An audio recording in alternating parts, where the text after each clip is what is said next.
Dr. Baker again. Pick up Ice B. Sitting ya kutanda baby ndinokuda. Sitting ya kutanda baby ndinokuda. Baby ndinokulava ini. Ndinokulava ini. Hello baby. Shiri say call lady. Ba unondititeti. Unonditomota baby. Hello sweetie. Shiri say call honey. Ba unondititeti. Unonditomota baby. Kana uri kure ndinofila crazy. Moyo mangu baby uri bossy. Baby wakanaka uri kangirozi. Nyarara kuchema pukuta misodzi. Paunoti halo halo teti. Ndoda kugara kandi nemi. Nyarara kuchema kani baby. Happiness yangu ndiwe baby. Ndinogara ndakasuwa ndakabata shaya. Kana uri kura pana chinofamba.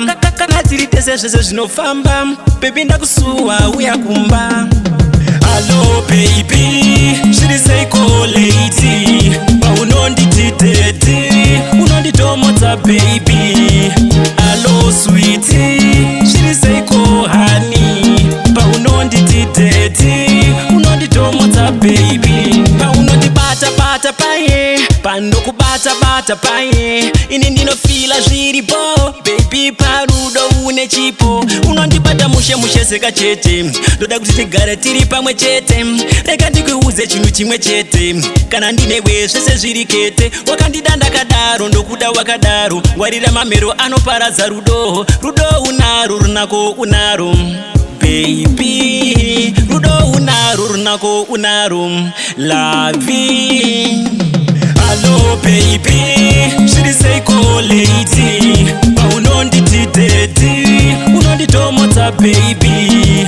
Hello sweetie, shiri say call honey. Ba unondititeti, unonditomota baby. Ndinokutsikana ndikakutarisa, unondibata bobo unondikochesa.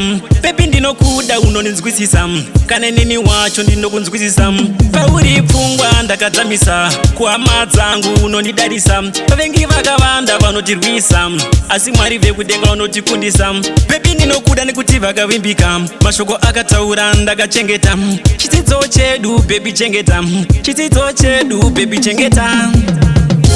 Baby lady daddy baby sweetie honey daddy baby. Baby shiri say call lady. Ba unondititeti, unonditomota baby.